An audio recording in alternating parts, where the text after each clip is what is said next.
Lee, you got programming background? No? How about you? No, you need, yeah, well. But we all in the same boat this morning. Okay, so. All right, so we're going to get started. Let's see here. What happened to my computer?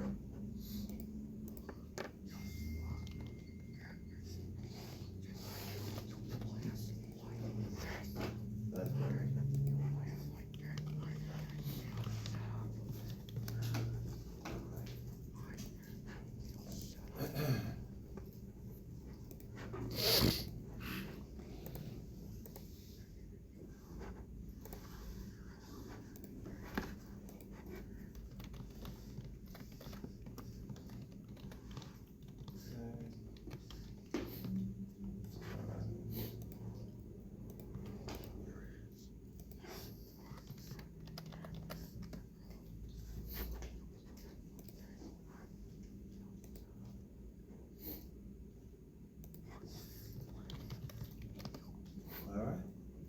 Well, since I don't have a whole lot to contribute from a programming standpoint, but I do have some business knowledge of how programs work. I can't code. I don't know how to code. Never coded. Hated it, to be honest with you, because it's so much. When I tried to learn it, it was a lot of technical terms that I'm like, I'm not relearning this thing to get into programming. So with that being said, I did learn a lot from that experience though. But so what's the point of a program? So what does a program do is the real question. Because you gotta, I mean, if you're into coding, you gotta know what programming does, because what does programming do? It gives a step-by-step set of instructions, right, for the computer to follow. Why is that important? And not just by like that, just in detail. Why is that important for a computer to have? Why is it important to be able to code and program for a computer to be able to do its job? It can't do its job without the programming, right? And who's going to do the programming? The computer can't program itself, at least not yet. So we're at the point now where we program it, we write the code for it to follow step-by-step instructions in detail. Why in detail? Anybody? So I'll go back to programming, what program does. If you're not in detail and you're writing a program for something and you're missing these details, what's gonna happen? It's gonna get an error, but what if it's somebody's life involved? What about if it's AI driving a automated machine? Yeah. So I just wanna, conjure up the conversation because it's worth it to talk about programming and how important it is. And I hate that I know so little about it from a coding standpoint that I can't contribute to the coding piece, but I can tell you about how in detail programming is. And like you said, error. So they have what they call a debug. I don't know if you all have heard of this. I know enough to be dangerous. Let me tell you this morning. So a program, when it's written in code, has to be debugged. And once it's debugged, it can find where the problems are. And I'm talking about simple stuff that can cause a problem not to execute properly, like syntax. What is syntax? Syntax is the format in which the program is written, right? So if you're missing something like a semicolon, a quote, that could be the difference between really life and death, but in this case, more of an error. It will create an error, you can see that. But programmers know that, and they work closely with debugging all the time when they run a program. Matter of fact, before they even run a program, we test it at my job. I don't test programming, but I test applications that have been programmed by the programmer. And so as a result of that, my job in testing is, and this is why I say programming is so important, my job is to make sure if I click one button, what does it produce? Does it execute or does it not do anything? So now if it doesn't do nothing, I have to document and report that, give it back to the programmer so he can debug it, see where the problem is, and fix it and send it back for retesting, okay? So the relationship between computer programming and computer hardware, you should be able to answer that question because we know what computer hardware is. We're learning what computer programming is. How does that play in a part with the hardware? So what the programming is just the coding, if you will, the language, if you will, and the hardware is the physical things that carry out the execution from a programming standpoint. All right, next question, when does it make sense to use a compiled language? Anybody know what compiled language is? Using a compiler. Anybody can help me? Your computer's right in front of you. Look up on compiled language because we got to go through this where you can understand it. I don't want to skim over anything because we are learning this part together. But if you look, somebody look that up for me, but bottom line is, all right, we can do it this way. So the definitions are here. We'll go through some of those because we really need to get an understanding. Since no one here has really a programming background, it's beneficial to go through these terms and kind of these definitions and kind of talk them out, only because I know I took a peek at exam. If you haven't already taken it, if you don't know the definition of these terms, you're not gonna do well. I tried it, I didn't do well, okay? I took the exam, I didn't do very well on it, and I'm not ashamed of that necessarily because programming is just not my thing. So, but I'm not gonna keep saying that the whole class, okay? So with that being said, you know, I talked about program being a line by line instructions to follow. Well, that's what it is. So if it's a program, it's a line of code. So I look at code a good bit, but I can't code. I look at it and I'm like, okay, that looks interesting. But I have a greater than, less than sign. You got all kinds of different things in there. That's why I think I kind of stayed away from that. All right, so if it's a line by line instruction, that means each line has to tell the computer something to do. And if that line is not coded properly, it's not gonna execute well. It's not gonna fulfill the program. It's not gonna run the program, if you will. And most programs are, well, I just put it away. You got programs that are 1 line, 2 line. You got some programs that are 50 lines. It just depends on what it's trying to instruct the computer to do. Computer language. Formal language consists of a set of instructions. I'm not going to read all that to you, but the bottom line is we talked about a compiler. A compiler converts the high-level programming language into machine language. And we do know, because we have had our binary game, which is an exercise in converting decimals to zeros and ones, right? That's why we did that exercise, because in this particular case, higher level languages get converted to those zeros and ones, which is the basic machine language, is the basic language that the computer understands at its core. So when we start talking about zeros and ones, we're talking about how a computer talks, right? Remember that? Converting to the zeros and ones, so on and so forth. But a compiler does that. All right, then you have scripting language.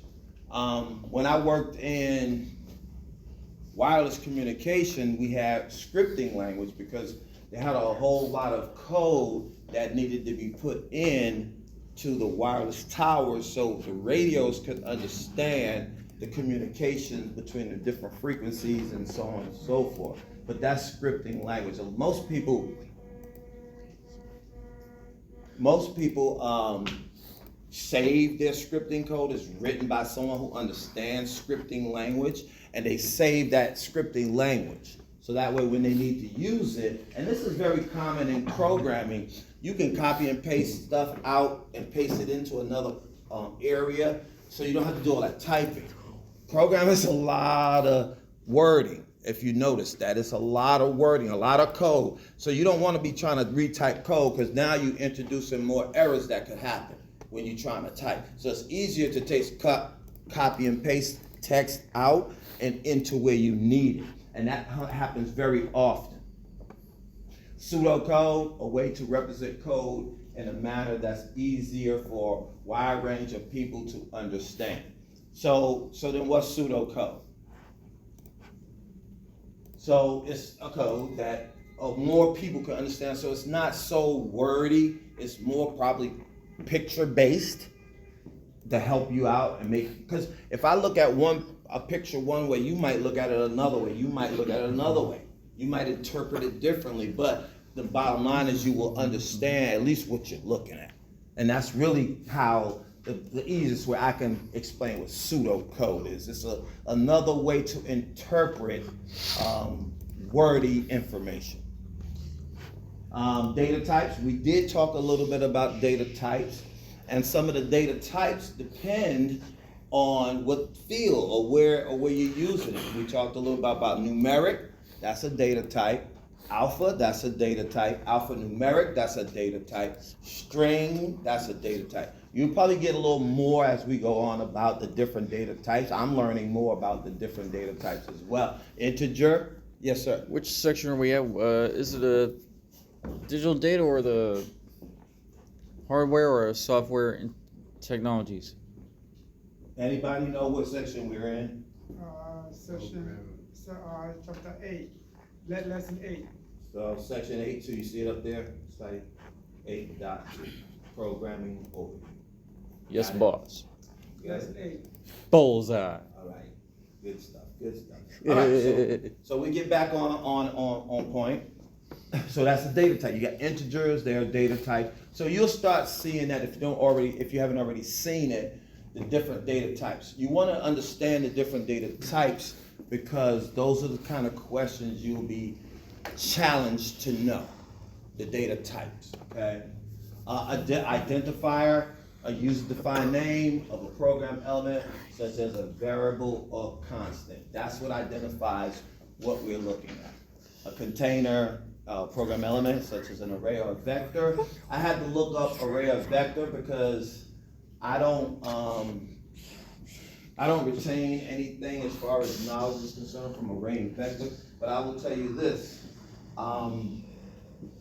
because we have Google and AI and all these different things, if you are not understanding any of these terms in the programming portion in this particular chapter, I can tell you that if you ask Siri, Google, Alexa, whoever, the AI, Chat, GPT, whatever, they'll give you a good understanding of it, and you can dig deeper. So I would say to you, if it's anything in this chapter in particular, since I don't have a real basic experience in it, I would say Chat, GPT it, Google it, whatever, and it'll help you. I promise you it will help. It's because this is newer stuff as far as technology is concerned, and it'll have more current information. So it should be trained to do that as well. Function, a computer routine, a snippet of code that can be reused in a program. So, in a computer program. So as I was saying, cutting and pasting, I see my computer programmers do it all the time. This function piece, a computer routine, they take a routine. The routine is very similar in the programming, but what it does is applies to whatever they're looking for. So they can copy that piece of the function out, that function, and put it somewhere else and paste it there, and it'll create that, it'll execute that function for that particular area where they're looking for, the query or whatever they're trying to do. That's what this does. So this is about functions? Say again? It's about functions? No, it's not about functions. It's about the function of a computer program. Function of a computer program. Right. And that's going to be copied and pasted out. All right? A routine or snippet of code that can be reused in a computer program. Right, so the code is there, and you can snip it, so basically take a piece of that code out and put it somewhere else, and it'll provide the same function, okay?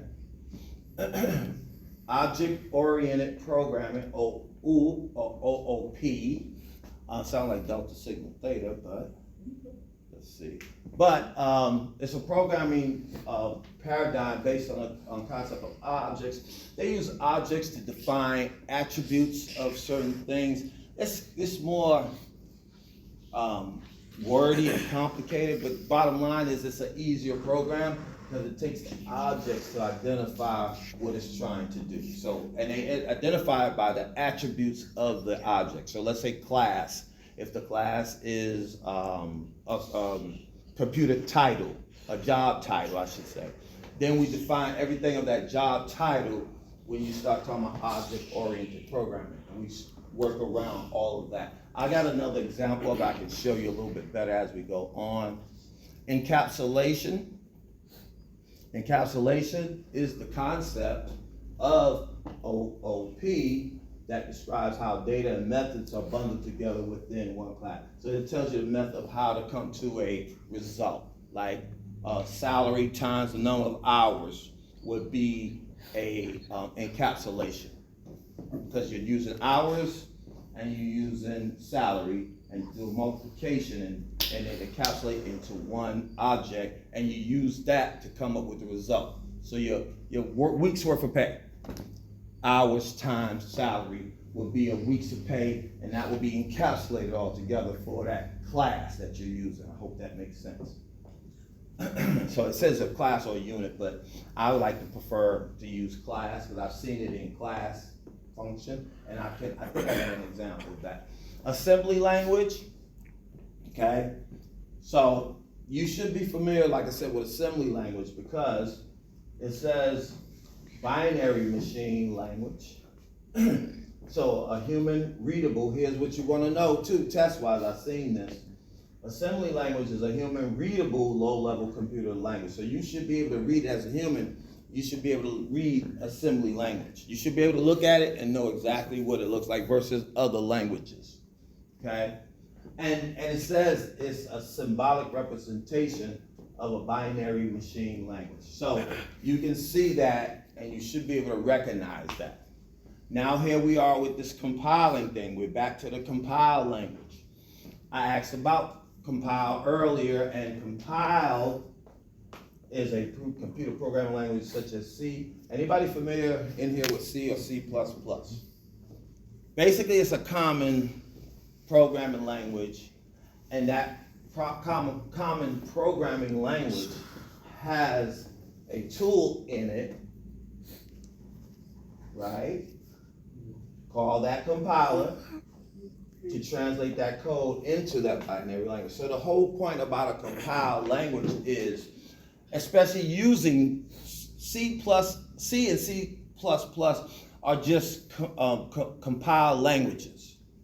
So once you have that compiled language, C++, they have a tool that uses a compiler to translate. So the compiler does all the work translating that code into that binary language, binary machine language. We understand binary machine language, right? That's the zeros and ones. So that compiler converts it to the zeros and ones. That language, C and C++. All right? Interpreted language. So we talked about Python. JavaScript is very popular. I don't know a whole lot about Ruby, but the bottom line is it requires a program called an interpreter to execute the instructions written in the source code each time. So it says this: each time the program is run. Why is that important in interpreted language? I mean, it kind of says it if you understand just interpretation. So instead of using a compiler, as in a compiled language, working with C and C++, this compiled language uses a compiler. So in a test, it's always a good way to cheat, not outright cheat, but help your mind cheat to understand, if it says it's a compiled language, you know it has to have a compiler in it somewhere. You also gotta know that, what is it compiling? It ain't compiling JavaScript, right? It's not compiling Python. Why? Because neither one of those languages uses a compiler. So if you're talking Python, JavaScript, and Ruby, you're talking about interpreted language, which they have to have an interpreter. Why, again, I ask again, why interpreter? Thank you, I appreciate that. So that's the difference. That's how you will know. So interpreter, let's say it says source code each time the program is ran. So you have different source codes. And thank you for that. So when you do that, if you use an interpreted language, it's gonna do that on the spot, not try to compile it. Okay? Runtime engine. And I'll show us a video after this, hopefully it'll bring it all in. Runtime engine is a what? Special interpreter. So we know that runtime engine falls under interpreted language because it's a special interpreter that translates this bytecode into computer-specific machine language. Still, we run back down. Why do we always end up going back to machine language?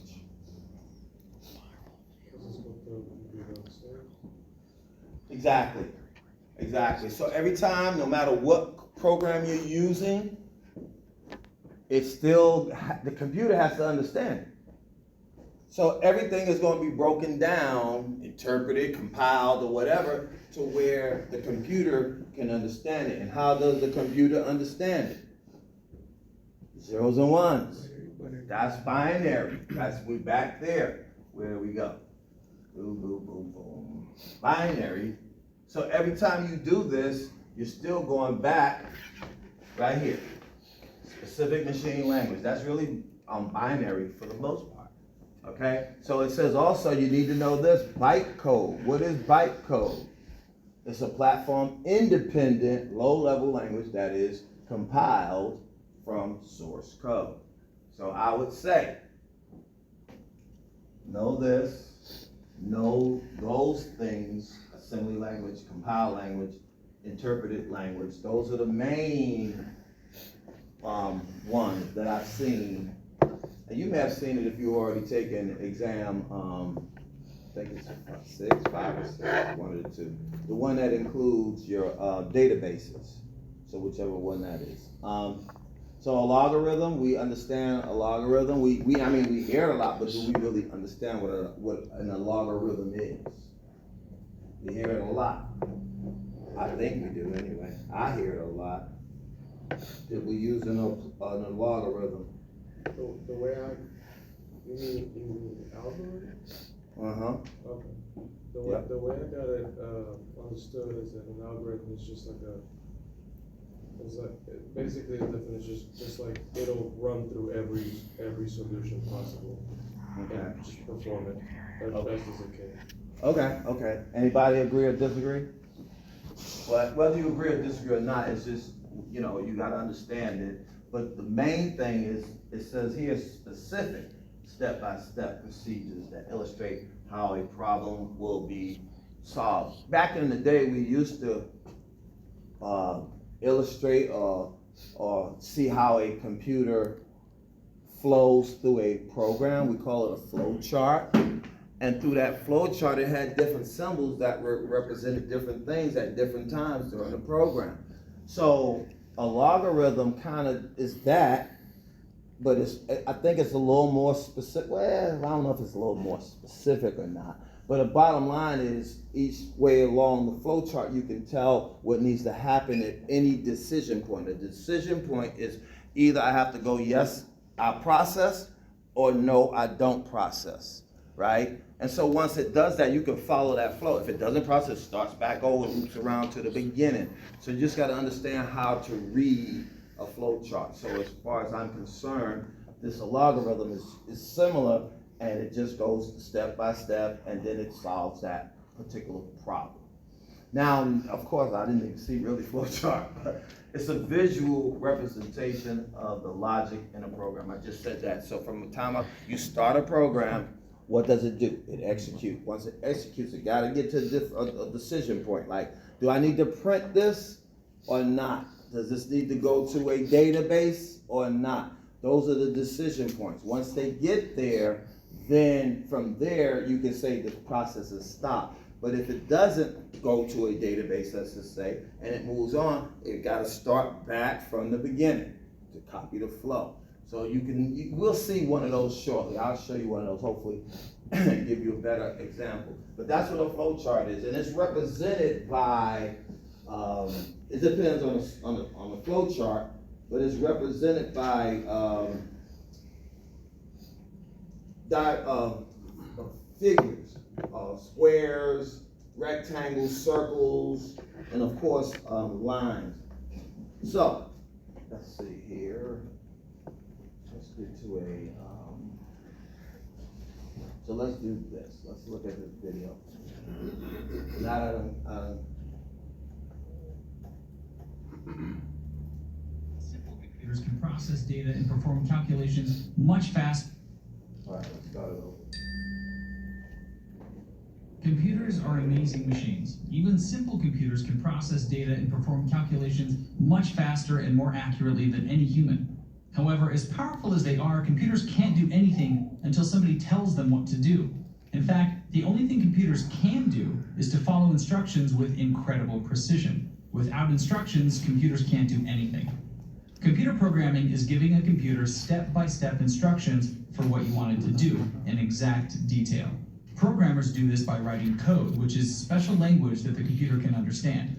Just like there are many human languages, there are also many programming languages. Some of the most common are C++, Java, JavaScript, and Python. Here's an example of some code. While this may not make... See that? I mean, I know you can't see it, but all of this is basically step-by-step instruction. And if you notice here, well, they have execution in here, and a programmer can take this piece out that we talked about, the snippet, the function snippet, which is contained in a lot of this code. They can take a snippet out of that and paste it somewhere else in another program and still can function, allow the program to still function the same way it would if it was in this. They just taking it out, putting it in another program in another place, and it will carry out the same subject. That's what I was trying to say, okay? make any sense to you, to a computer, this is an extremely precise set of instructions to follow. Let's look at a simple application, then talk about how the computer code behind the scenes makes it work. This application is displaying the number 0. When we push this button that says count to 10, it increases the number by 1. As we keep clicking, the number keeps going up. However, if the number is already at 10, we get a message that says we've already counted to 10, and the number stays the same. So a program does all of that. You have to set, like I was saying earlier in the flow chart, you have to set the parameters, the instructions on what the computer needs to do. Once it gets to 10, it stops it there. The program writes that. It's in the program to tell it to do that. The instructions are there. So everything that happens here, the program, it's written in the program. There's nothing in the program that the computer will execute. It can't. It doesn't know how to. It doesn't have the ability to create it. Yes, sir. Oh, it's just, sorry.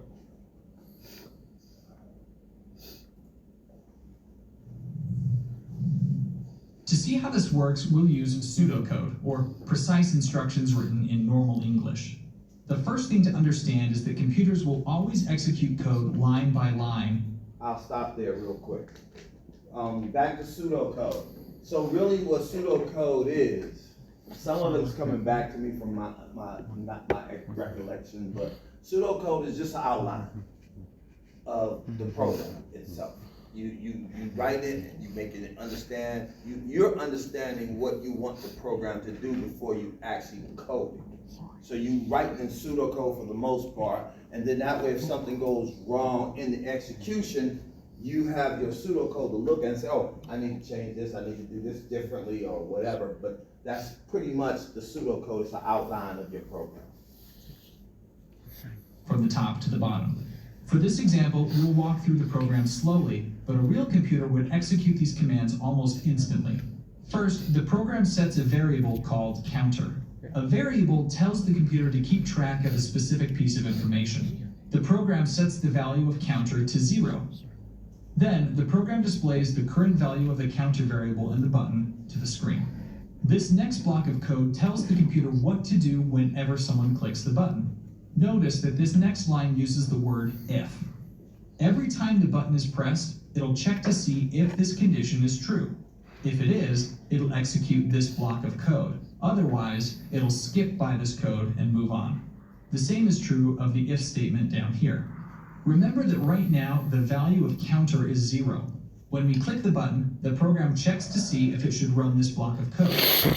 Since counter is less than 10, the program moves on to the next line. First, it changes the value of the counter variable to whatever the old value was, plus 1.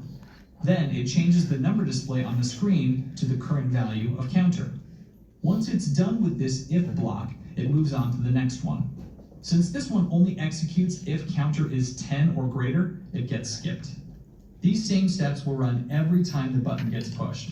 It'll raise the value of counter, then update the display. However, once the value of counter hits 10, this block will no longer execute. That's because it only runs if counter is less than 10. However, the code block down here will run. This block says to alert the user that we've already counted to 10. Okay, so what do you think about that? Because you have a lab, actually a lab, one of the labs actually goes through those lines of code, and you can change that value, the counter value, and it'll show you what the program will do. And it actually executes it like there's a value of 60, which is below 70. Once it gets there, it'll say you failed or something like that. So that's how basically all your programs will run it once you get to that value. Values matter in computer language because either it's the value, it's less than the value, or it's greater than the value, or even equal to the value. You got to keep all that in mind. That's why I don't like programming, because it's a lot to think about at one given time. But once you get it, I know I dealt with programmers, and they boom, boom, boom. Their mind is really like boom, boom, boom. They think about how this should be executed. It's almost like they think in like the machine, but they telling the machine what to think, because whatever you put in there is what the computer's gonna do. And you gotta keep that in mind as a programmer. I had a issue the other day. We found some code at a school. They uploaded a transcript, so the data said a particular error. It gave a particular error, the data did. And, or at least the program did. And once it found that error, it spit the error out, right?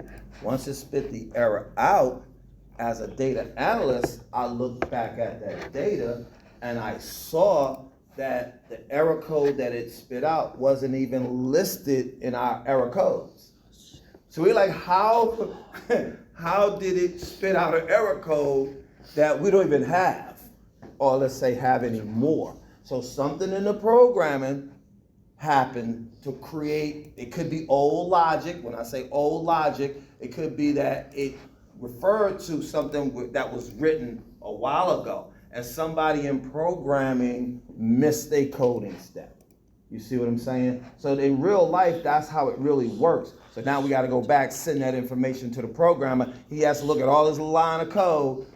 I got the evidence to show him. We copied it and all that. And so he can see that that code that the school is sending up we don't have it. He can look through certain tables, certain areas to find out where the problem is. So that's how entailed and detailed, that's why they say you gotta be specific. But they got the tools to help them. They can run debug, like I said earlier, they can run a debug but they gotta identify the area that's causing the problem first, right? The code that's causing the problem first. And they can do that as well. They got some scripting stuff that they can do as well to find that error. But it's really intriguing, but it's also at the same time very deep. We've just gone through an example of a very simple computer program with only a few lines of code. Most programs that you'll use are made of thousands of lines of code, but the basic principles are still the same. The computer reads the code one line at a time, then follows the instructions exactly.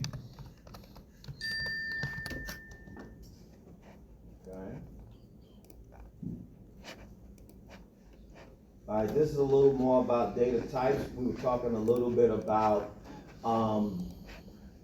the data type. So you see an integer. I would say pay close attention to this for testing purposes, this information here, because it asks a lot of questions in reference to data types. Here's one, integer. They have this thing called float. They have this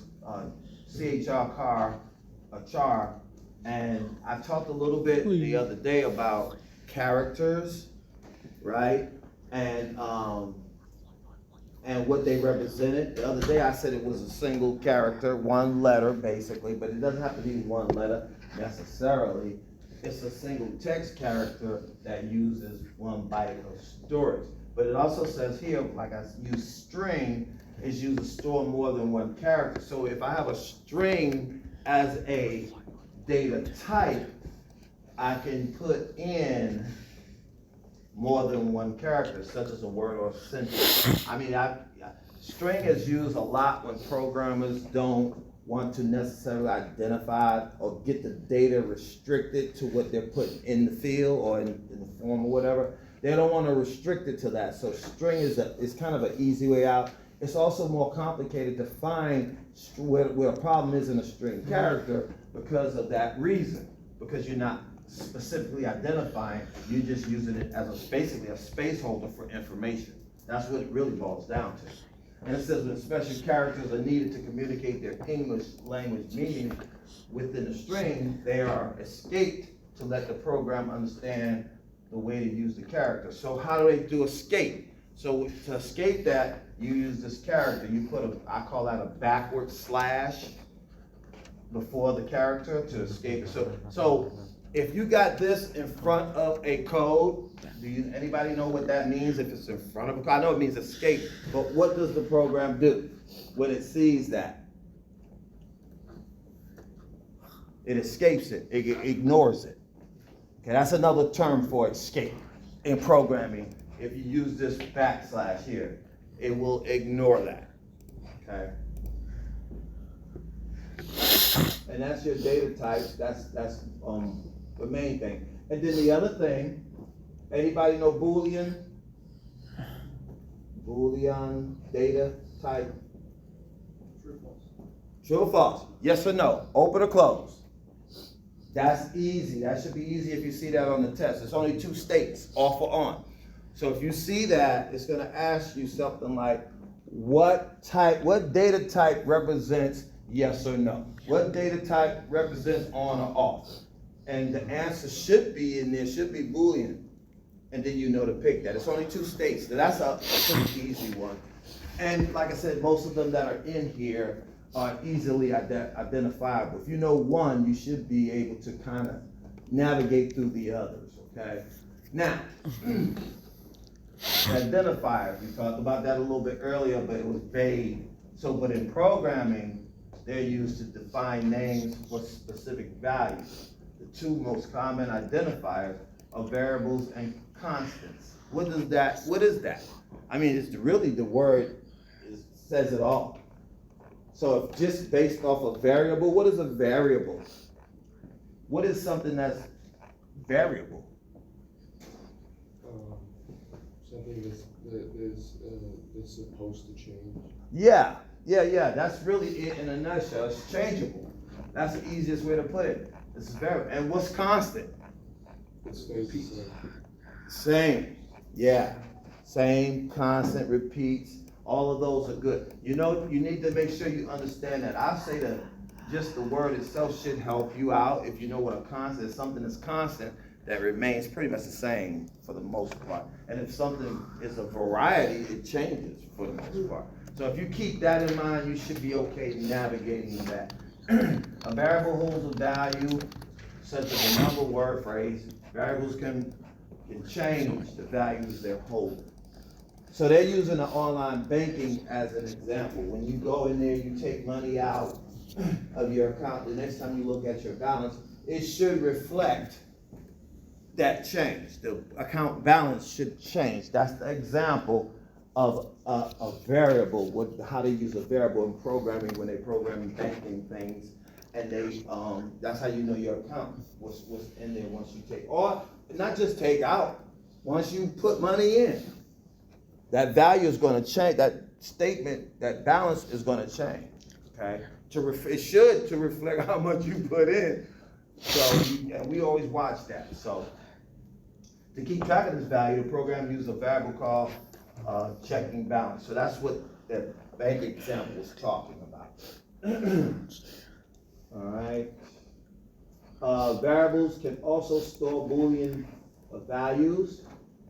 So basically, when the user log in or log out, that's off or on. That's still only two states. So that's the Boolean thing. All right.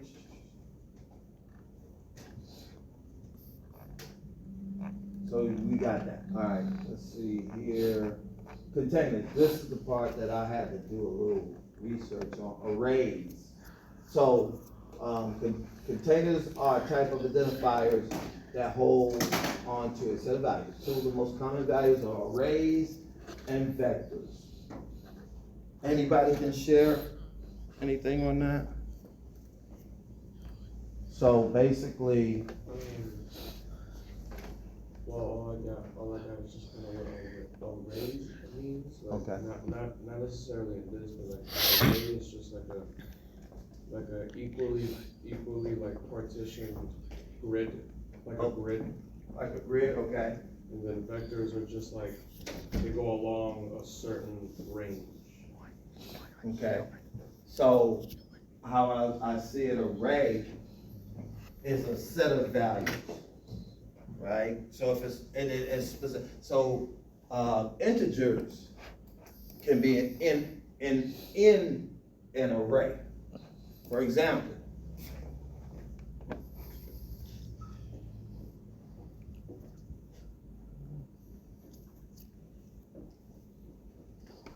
right? That's an array of integers. Just numbers. Because if you go back to what integers mean, they basically are, they're numbers for the most part. And so when you're talking about array, you're talking about just basically 7 values of the same type for an array. Has to be the same type of value. So in other words, for array, if it's an integer, you can't go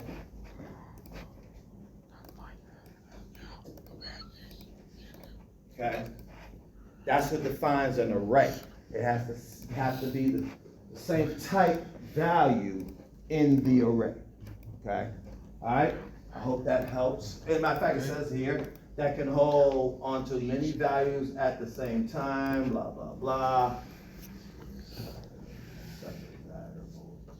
I saw it somewhere. But the bottom line is, this should be for an array, it should be the same values you're talking about in that array. I hope that helps you out and doesn't create a different problem. The rest of that stuff is just reading material to understand. But the bottom line is, if you understand an array is the same value but multiple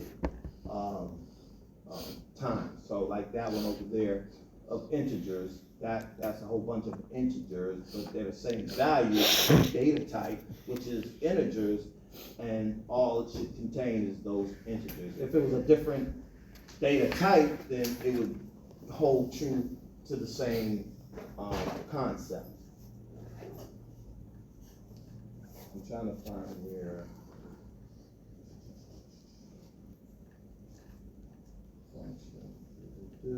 Sorry. Which section are you on? Say again? Which section are you on with those big paragraphs? It's in the same section, just scroll down, same section. 8.2, but you're going all the way down. You should be at 8.22. Gotcha. 8.22, sorry. Alright, so.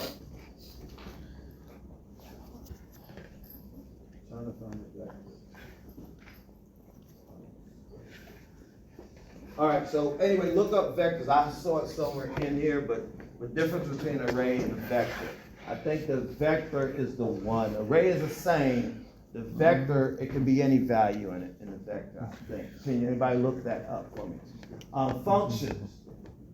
The important thing to know about functions, like we talked about earlier, copying a snippet out of something and pasting it into another place in a program. A function is basically, so it eliminates or tries to eliminate the programmer repeating themselves and making mistakes and errors and things like that. So if you use what they call keep your code dry, don't repeat yourself, it helps to keep the code neat and organized. And also, it really helps from the programmer making a typing error, syntax error. A lot of programmers, when they're doing what they're doing program-wise, they get syntax errors because they're trying to copy a function from one place and putting it in another place, and they're typing, they're missing something, they put a space, they fat finger it, whatever. That's why you in functions, if you understand dry, don't repeat yourself, you should be able to copy and paste it and put it into another area. And that keeps the program, pretty neat and don't have this functions all over the place. You take one function, copy it, put it somewhere else, that's the function, really. And you don't have to do that and try to put it up here, put it down there, put it over there. You don't have to do that. Then you just copy and paste it and put it somewhere.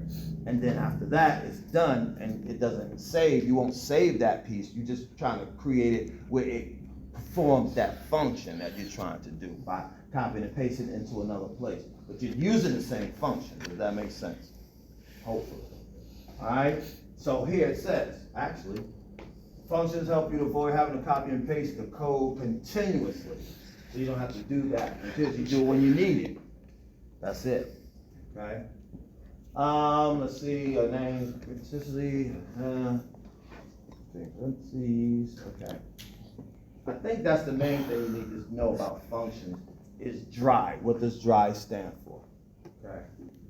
All right, now, object-oriented programming. This is a newer programming, in my opinion. This has always come last in my knowledge of programming.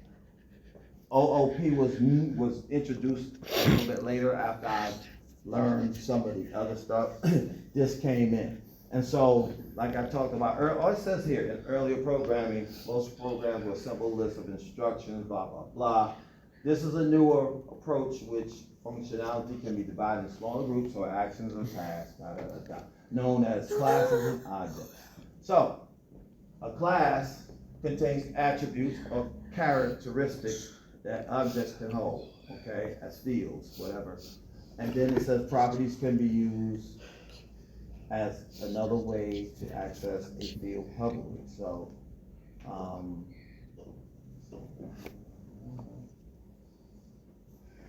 so a class, when we went back to, I showed you where that code was, all that code in that video, all those things you saw in that code, some of those, what we call routines, that just means a block of instructions that a computer goes through in their routine. Does that make sense? When a program is ran, it follows routines and subroutines. It just depends on how big the code is or how much information the code is in. But the routine is the main header. And that routine tells all the instructions, and then it might have another set of instructions under those instructions for it to do. And they'll call those subroutines. Does that make sense? Hopefully. Okay. It gives you an example here. A method takes input, generates output, and manipulates data. So what I was talking about earlier about the method was the salary times the number of hours, input that information, and it generates a weekly salary. Okay? So it's manipulating the data to take the input and give an output. That's the method. So methods are used to make changes to attributes. So that just depends on what method you're using. All right, encapsulation. It says here, is used to prevent unauthorized access to data and methods. Encapsulation protects certain values by hiding them inside a class. So really the nature, if you understand the nature of encapsulation, it doesn't matter. And in technology, period, encapsulation is always hiding something when you encapsulate something. It puts it all in kind of like a bubble and it protects it. It's almost like your data in a VPN. That's a form of encapsulation. So, and it's hiding that data from anybody being able to get in that doesn't have access. So if you look at it from that standpoint and understand encapsulation, I think you should be pretty good from what they might ask you as far as encapsulation is concerned.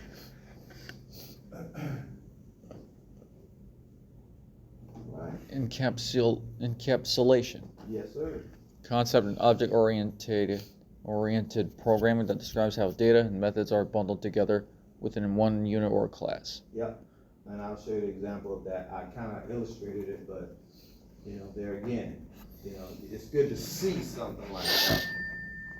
And I think I have something. At their most basic level, computers are machines that respond to physical signals, such as positive and negative electric charges, which we represent as ones and zeros. Processors recognize specific configurations of ones and zeros as commands. This is called machine language. Machine language is extremely difficult for humans to understand. Imagine being a programmer and trying to work with a file that looks like this. Even if you knew how to interpret the binary, it would take you hours just to figure out what the code's supposed to do. Fortunately, modern developers don't have to work directly with machine language. Instead, they use programming languages. These languages make computer instructions much easier for humans to read and write.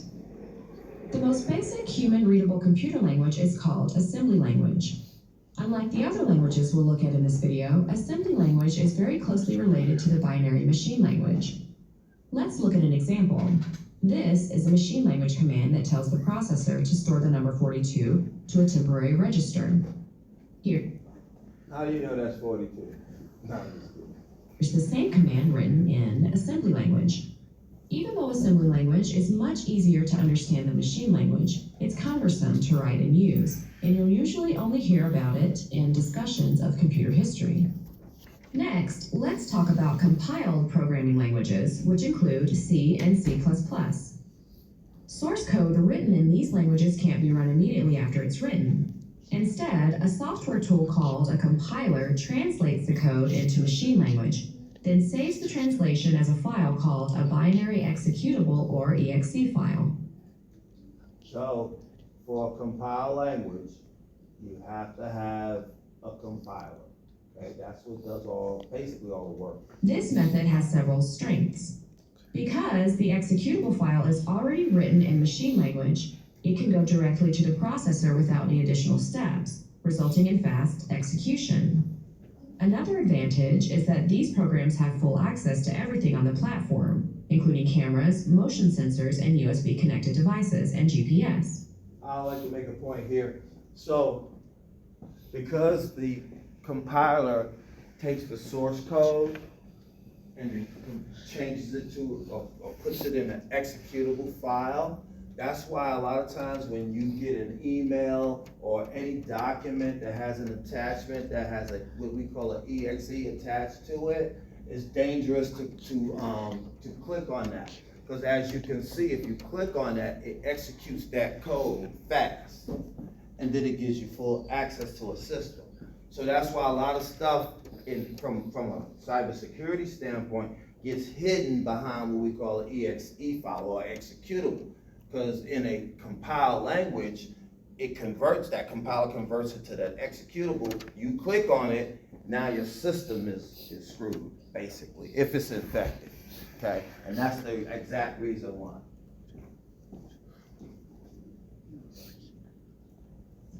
Because of these advantages, resource-intensive programs such as top-end video games are generally written in compiled languages. Unfortunately, compiled programs have a serious weakness. Different kinds of computers speak different machine languages. An executable that works just fine on an Xbox won't work on a PlayStation or Nintendo console. To make a compiled program work on multiple platforms, the developer needs to rewrite and recompile for each one, which is slow and prone to errors. Another solution to making a program work on multiple platforms is to use an interpreted language such as Python, JavaScript, or Ruby. Programs written in these languages don't translate source code into binary ahead of time. Instead, a program called an interpreter executes the instructions written in the source code whenever the application is run. Interpreted programs have the huge advantage of being platform independent. However, this sometimes comes at a major cost to performance. They are slower than compiled programs and have limited access to the system's resources. Most applications you access through your web browser, including the labs in this course, are written in interpreted languages. A third category of languages, which includes C# and Java, combines the ideas of compiling and interpreting to get many of the advantages of both. You can think of it kind of like building a model from a kit. Most of the hard work of molding plastic and cutting metal is done in the factory. Once you bring the kit home, all you have to do is put the pieces together and paint the model to your liking. Programs written in these languages follow a two-step process. First, they're compiled into a low-level language called bytecode.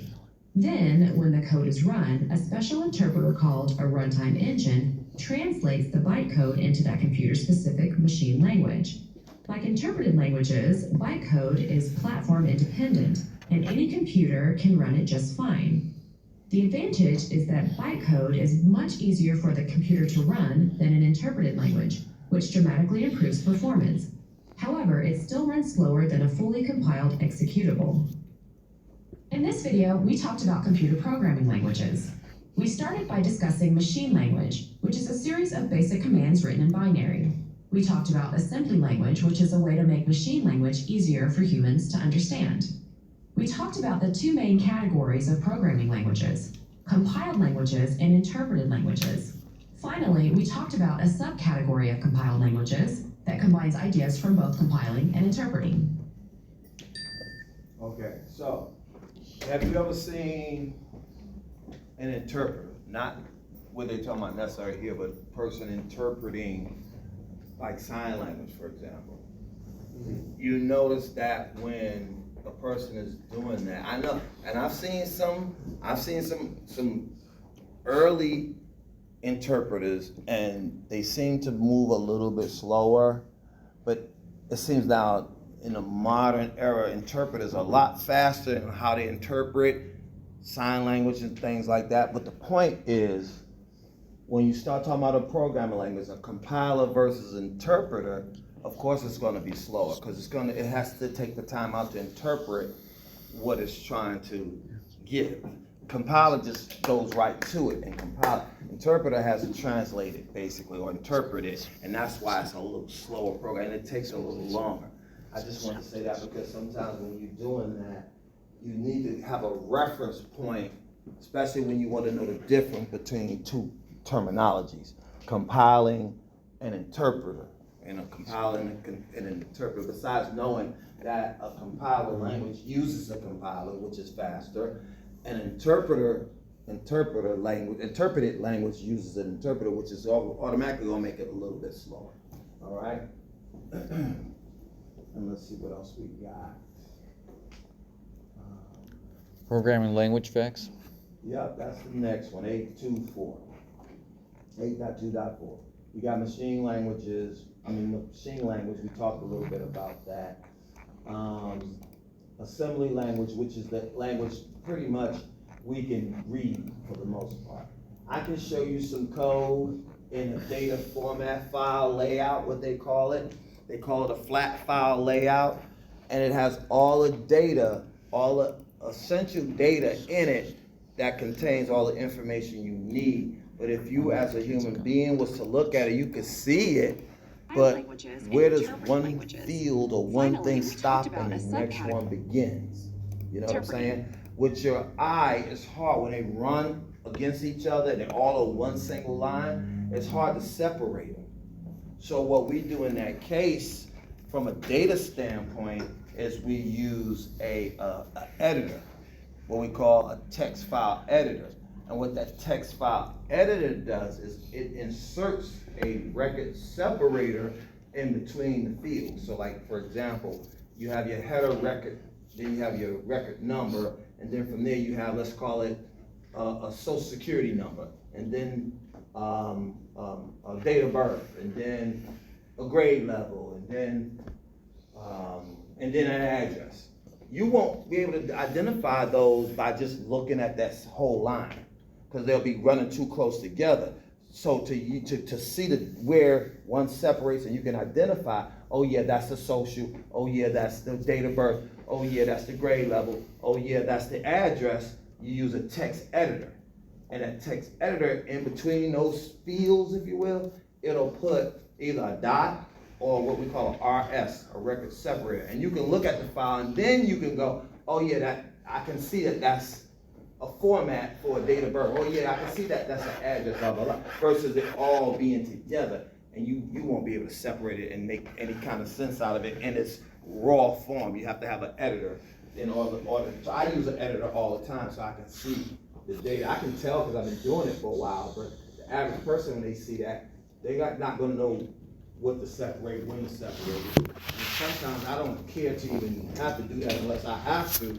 I always use the text editor for that. All right, so that's interpreted other language category, HTML, which we are right on point. I'm gonna show you some HTML stuff.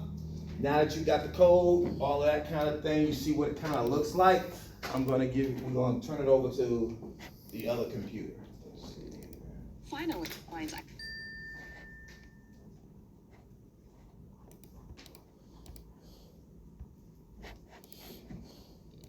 What's wrong? Oh, you gotta be connected.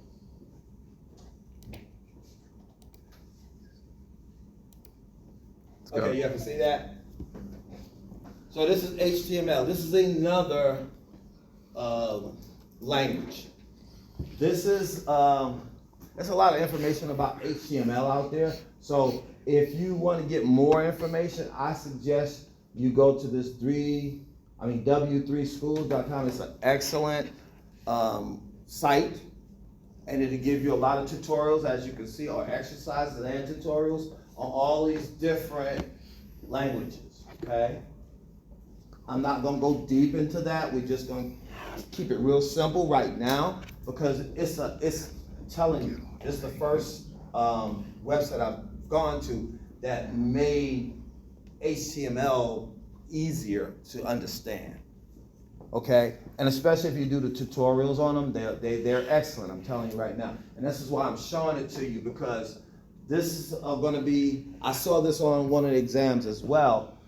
That first HTML, head, title, all of that, that's a basic building structure for HTML. If you at least have those, you can do what you need to do by putting that information in that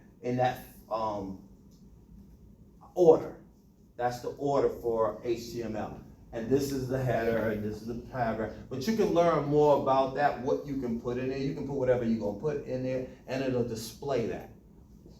When you pull the HTML up, or the code up, you should be able to see what you're writing in there. You should see all this stuff. Like, say, if I was to run this HTML, right? If I was to run it, what would come back is a message that says this is a header, this is a paragraph. That's all you'll see. You won't see all of this up here because that's running the code, okay? You won't see none of this necessarily, but you have to have all this element for you to be able to display, for the HTML to display that, okay? So that's a basic HTML program. And that's how web pages are ran. But the code is in all that as well. So I suggest you write, if you don't have it, write it down, and that will help you with understanding HTML, because it's a very good website for that. Actually, a student gave me that, I guess about 9 years ago. They gave me this, and from that point on, I've been sharing it with students, and hopefully you'll get more understanding, because again, it's not hard, it's just, it takes time to learn the language, okay? All What right. should we do on this website? Huh? What should we do on this website? Look at the tutorials and the exercises if you want. You don't have to do anything. I'm just showing that to you for extra information. So if you struggle with HTML, you can go to this website, the w3schools.com, and they'll give you a lot of good information to help you understand HTML. Okay, capiche. Yep. So, with that being said, unless you have any questions, anybody got any questions about HTML? I mean, not HTML, I'm sorry. Programming languages or databases, because 7 and 8 exam covers, exam 5 covers chapter 7 and chapter 8. When is midterm? When is spring break? April 7th. April 7th?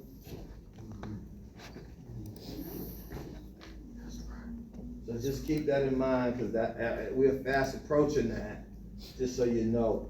But I'll more than likely it should be on Gwinnett. Actually, on Gwinnett Tech's Thanks. website. So we'll just keep that in What's mind. your All I'm saying that to say that to keep that in mind, because I know that it is coming. Abner. Pleased to meet you. All right. What's And his what we name? got next week? What's his name?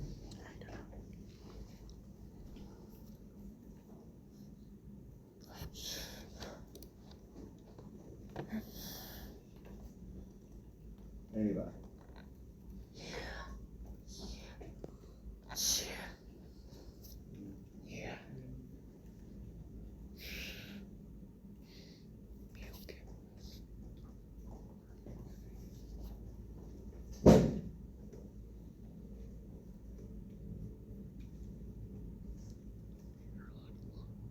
So stuff like that. That's the section quiz. But a program is creating an application that stores a value indicating if the user logged in or not. Anybody? That's either off or on. Log in or log out. What is it? Boolean.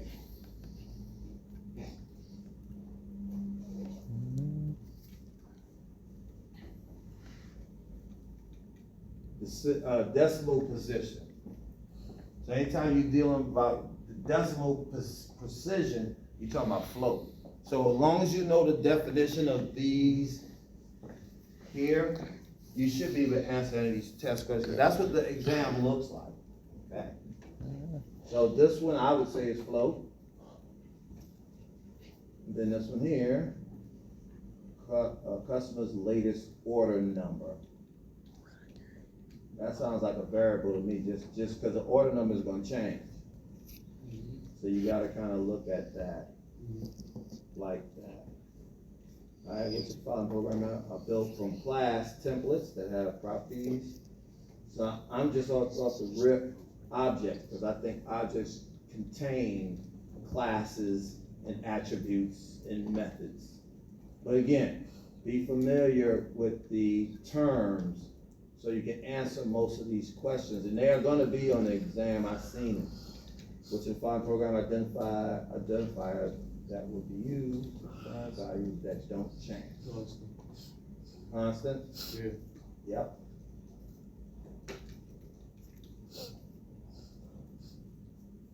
So which these following describe properties. I know the meaning of attributes regardless. So by just my knowing the meaning of an attribute, I know that pretty much describe. Attribute is a description. So I'm gonna pick that one, if I was taking it. So, how about this one? Makes website elements interactive. Job. Say again? Job. Okay. How about add color, font, design, CSS.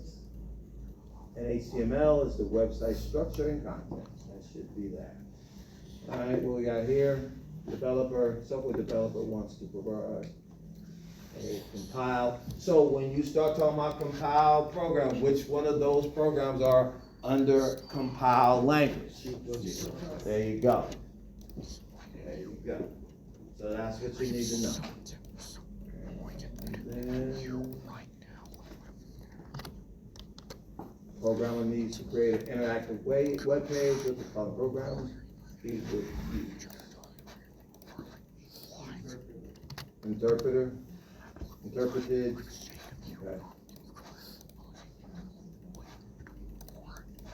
What programming language is the most basic, human readable, and closest to actual machine language? Assembly? Someone said assembly?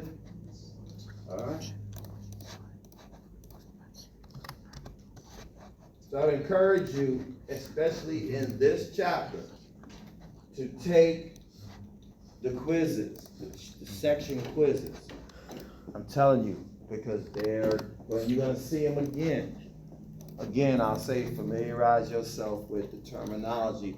That was my biggest problem. I'll say it one more time when I was trying to get into coding, was all of the terminology. I had to basically start over. It's like, I could have just been in med school.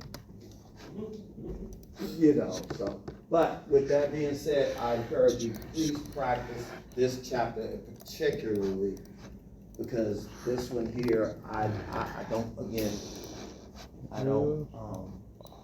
want to lead you in the wrong direction, when I'm trying to point out some of the things that will help you accomplish and achieve success in this section particularly. So, any questions? No questions? How about some answers? All right, well, I'm done, that's all I have. And you are free to go.